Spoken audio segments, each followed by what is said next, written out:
যদি বলি কচুরি, তাও কিন্তু হেলদি, সঙ্গে আবার দারুণ টেস্টি, অথচ নেই কোনো পুর ভরার ঝামেলা। তাহলে কি রেসিপিখানা ট্রাই করবে? হ্যালো বন্ধুরা, আশা করি সকলে খুব ভালো আছো। আহারে বিহারে একখানা হেলদি অ্যান্ড টেস্টি ব্লগে তোমাদেরকে স্বাগত।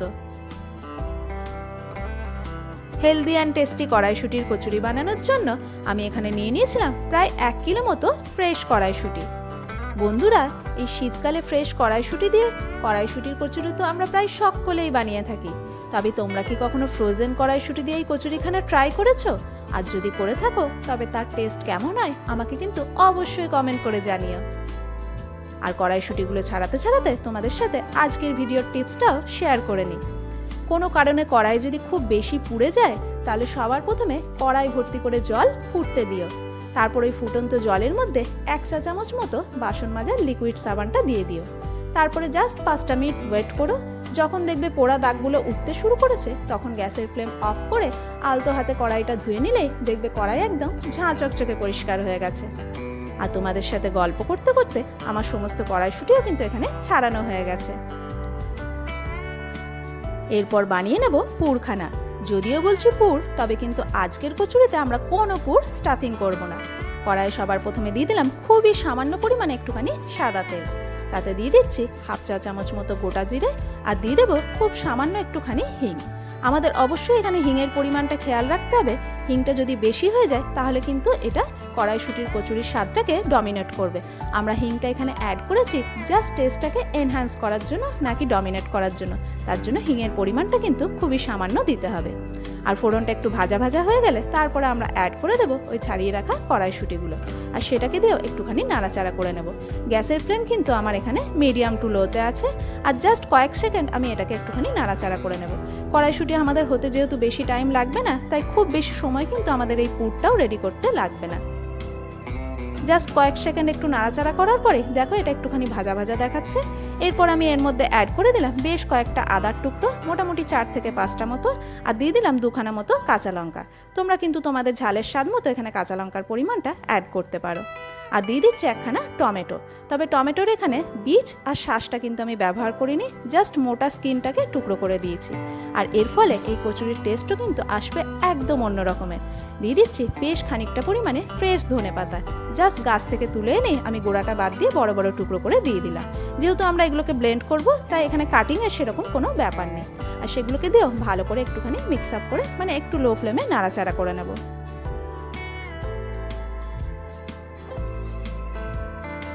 এরপর এর মধ্যে দিয়ে দিচ্ছি 1 চামচ মতো চিনি, আর দিয়ে দেবো আন্দাজ মতো নুন। এরপর এটাকে দিয়েও ভালোভাবে মিক্স আপ করে নেব। এখানে কিন্তু আমাদের আর কোনো কিছু লাগবে না, জাস্ট ফোড়নে একটুখানি গোটা জিরে আর হিং, আর এখানে কড়াইশুঁটি, আদা, কাঁচা লঙ্কা, টমেটো আর ধনেপাতা, এটা দিয়ে কিন্তু আমাদের পুর রেডি হয়ে যাবে। আর সেই পুরের টেস্টও কিন্তু হবে অসাধারণ। আমার মনে হয়েছিল আর একটুখানি চিনি দেওয়া প্রয়োজন, কারণ কচুরি হালকা একটুখানি মিষ্টি মিষ্টি হলে তবেই খেতে ভালো লাগে, তাই আরও একটুখানি চিনি আমি অ্যাড করে দিয়েছিলাম। আর সেটাকে দিয়েও নাড়াচাড়া করে দেখো একটু পরে, মানে নুন দেওয়ার পর থেকে কিন্তু এইভাবে জল ছাড়তে শুরু করে দেবে কড়াইশুঁটিটা। সমস্ত সবজিগুলো এইভাবে জল ছাড়তে শুরু করে দেবে। আর এইভাবে আরও একটুখানি, মানে আরও কয়েক সেকেন্ড আমি নাড়াচাড়া করেছিলাম যাতে জলটা একটুখানি শুকিয়ে আসে। তবে জলটাকে কিন্তু আমি এখানে পুরোপুরি ড্রাই করব না, সবজিগুলো একটু সফট হওয়া অবধি আর জলটা হালকা একটু শুকিয়ে আসা অবধি একটুখানি নাড়াচাড়া করে নিয়েছিলাম। জাস্ট বলতে পারো এই পুরটা রেডি করতে আমার 5 থেকে 6 মিনিট মতো সময় লেগেছিল। আর জলটাও দেখো এখানে বেশ খানিকটা শুকিয়ে এসছে, কড়াইশুঁটির পরিমাণটাও কমে এসছে। গ্যাসের ফ্লেম অফ করে দিয়ে আমি জাস্ট এটাকে নামিয়ে আগে ভালো করে ঠান্ডা করে নেব। ভালোভাবে ঠান্ডা না হলে আমরা যেহেতু এটাকে ব্লেন্ড করতে পারবো না, তাই এটাকে আগে ঠান্ডা করে নিতে হবে। তবে যে ঠান্ডা পড়েছে তাতে এটা ঠান্ডা হতো আমাদের বেশিক্ষণ সময় লাগবে না।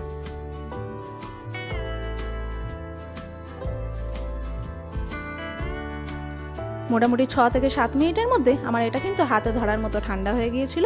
এরপর আমি এটাকে দিয়ে দেবো ব্লেন্ডিং জারে।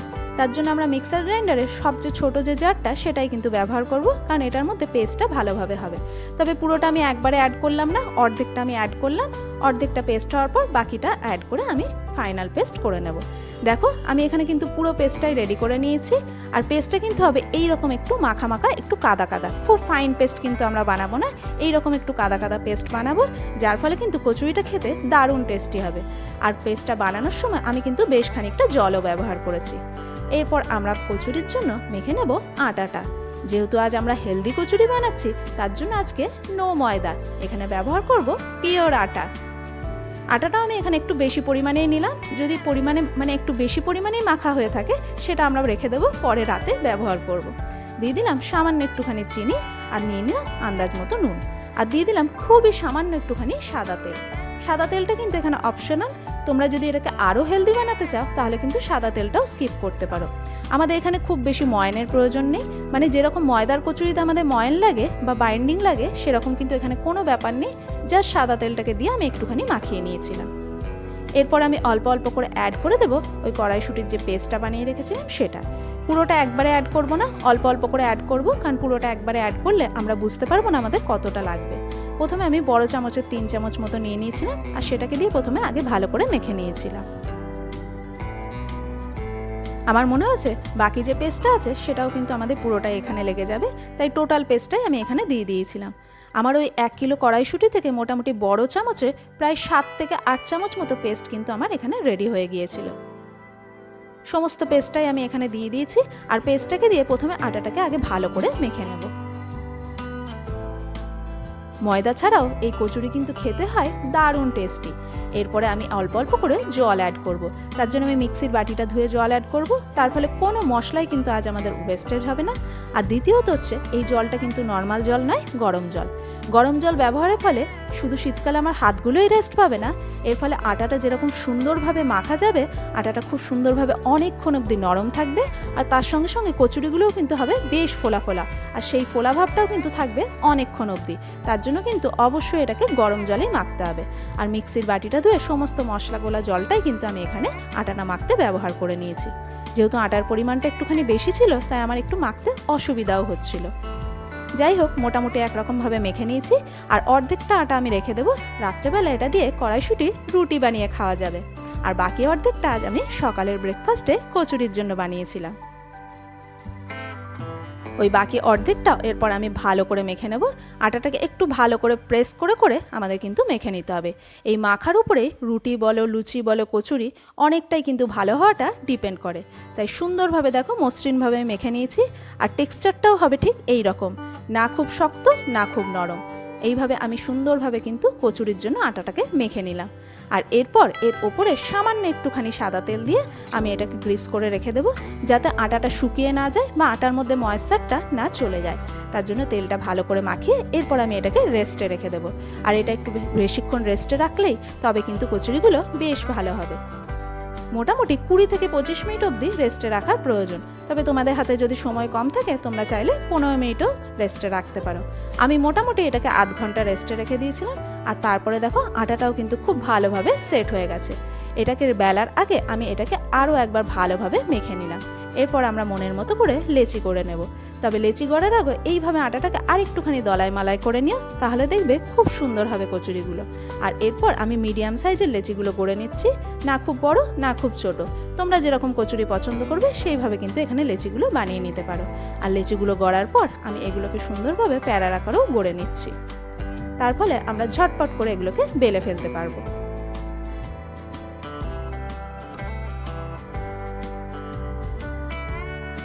সমস্ত লেচিগুলোই সুন্দরভাবে গড়ে নিয়েছি। ওপর থেকে আরও একটুখানি আমি সাদা তেল দিয়ে দিলাম। সাদা তেল দিয়ে ব্রাশ করার ফলে আমাদের যখন এগুলো বেলবো তখন কিন্তু আর এক্সট্রা তেল আমাদের লাগবে না। তবে তোমরা যদি এটাকে আরও হেলদিভাবে বানাতে চাও তাহলে কিন্তু তোমরা কোনো তেলের সাহায্য ছাড়া আটা দিয়েও কিন্তু এটাকে বেলে ফেলতে পারো। তবে জাস্ট কচুরিগুলো ভাজার আগে আটাগুলোকে একটুখানি ঝেড়ে নিতে হবে, নইলে ওই শুকনো আটাগুলো তেলে পড়ে একটুখানি পুড়ে যেতে পারে। এরপর একে একে আমরা কচুরিগুলোকে বেলেও নেব। তবে যেহেতু এটা আটার কচুরি, তাই খুব সুন্দরভাবে যে এটা গোল হবে তেমনটা কিন্তু নয়। তবে কিন্তু আমরা এটাকে সুন্দরভাবে গোলই করে নেব। দেখো যেমন তেমন করেই আমি মোটামুটি এটাকে বেলে নিয়েছিলাম। এরপর একটা বাটির সাহায্যে এইভাবে সুন্দর করে কেটে গোল করে নেব। ময়দার মধ্যে যেহেতু ইলাস্টিসিটি বেশি থাকে, সেটা ভালোভাবে স্ট্রেচ হয় বলে ওগুলোকে গোল করাটাও সহজ হয়। কিন্তু আটার কচুরির ক্ষেত্রে কিন্তু ততটা সুন্দরভাবে গোল নাও হতে পারে। তবে তোমরা যদি বেলতে এক্সপার্ট হয়ে থাকো, সুন্দর গোল যদি হয়ে থাকে, তাহলে কোনো সমস্যাই নেই। দেখো বাটির সাহায্যে কেটে আমি সুন্দর গোল গোল বানিয়ে নিয়েছি। এইভাবে একে একে কচুরিগুলো বেলে নেব। আর এর ওপরে একটুখানি করে আটা স্প্রিঙ্কেল করে দিচ্ছি, যাতে একসাথে যখন অনেকগুলো কচুরি আমি বেলে রাখবো, একটার সাথে একটা লেগে যাবে না। তবে তোমরা যদি একদিকে বেলতে থাকো অন্যদিকে ভাজতে থাকো, তাহলে কিন্তু আর আটা স্প্রিঙ্কেল করে রাখার কোনো প্রয়োজন নেই। ঠিক একইভাবে অন্য কচুরিগুলো আমি বেলে নিয়েছিলাম আর এইভাবে বাটির সাহায্যে কেটে গোল গোল করে নিয়েছিলাম। যে এক্সট্রাটা বেরোলো, মানে এক্সট্রা আটাটা রইলো, সেগুলো দিয়েও আমার অন্য কচুরি রেডি হয়ে যাবে। আমি কিন্তু এই এক্সট্রা আটাগুলো আবার রাতের রুটির যে আটাটা তুলে রেখেছিলাম তার সঙ্গে অ্যাড করে দেবো। এইভাবে দেখো আমি সমস্ত কচুরিগুলো বেলে নিয়েছি আর এইভাবে আটা স্প্রিঙ্কেল করে একটার সাথে একটা রেখেছি, যার ফলে কিন্তু কোনোটার সাথে লেগে যাবে না। জাস্ট আমি এগুলোকে পাল্টে দিলাম যাতে আগের কচুরিগুলো আগে ভেজে নিতে পারি। কড়াইয়ে দিয়ে দিলাম বেশ খানিকটা পরিমাণে সানফ্লাওয়ার অয়েল। তেলটা ভালোভাবে গরম হলে একে একে কচুরিগুলো ভেজে নেব। তবে প্রথম কচুরিটা কিন্তু কোনোভাবেই সুন্দর হবে না, কারণ তেলের টেম্পারেচার সেট হতে একটুখানি সময় লাগে। শুধু কচুরি কেন, কচুরি বলো, লুচি বলো, রুটি বলো, পরোটা বলো, প্রথমটা তাওয়া বা কড়াইয়ে কিন্তু ভালো হয় না, দ্বিতীয়টা থেকে কিন্তু ফার্স্ট ক্লাস কচুরি হয়ে যাবে। তাই প্রথম কচুরিটা একটুখানি লাল হয়ে গেল, দ্বিতীয়টা থেকে কিন্তু তেলের টেম্পারেচার সুন্দরভাবে সেট হয়ে যাবে। আর দেখো এইভাবে উল্টে পাল্টে হালকা প্রেস করলে আর তেলটা একটু ছড়িয়ে দিলে দেখো সুন্দরভাবে একদম ডুবডুবে হয়ে ফুলে যাবে। একইভাবে সমস্ত কচুরিগুলোই কিন্তু আমি ভেজে নিয়েছিলাম। আর আটার কচুরি বলে যে ফুলবে না এমনটা কিন্তু নয়, তোমরা দেখতেই পাচ্ছ প্রত্যেকটা কচুরি কিন্তু সুন্দরভাবে ফুলে উঠছে। আর রঙটাও কিন্তু তেমনই একদম ময়দার কচুরির মতো সুন্দর সবুজ সবুজ হয়ে গেছে।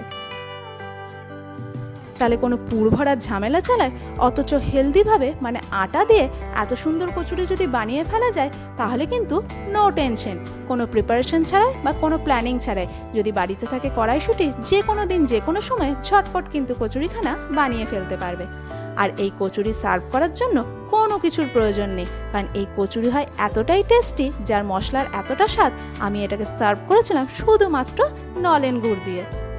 আর তার সঙ্গে সঙ্গে আমি তোমাদেরকে দেখাই কোনো স্টাফিং পুর ছাড়াই কচুরির ভেতরটা এমন হয়েছিল যে দেখে মনে হবে যেন কোনো স্টাফিং করা আছে। তাই বন্ধুরা, রেসিপিটা ভালো লেগে থাকলে অবশ্যই একটা লাইক করো।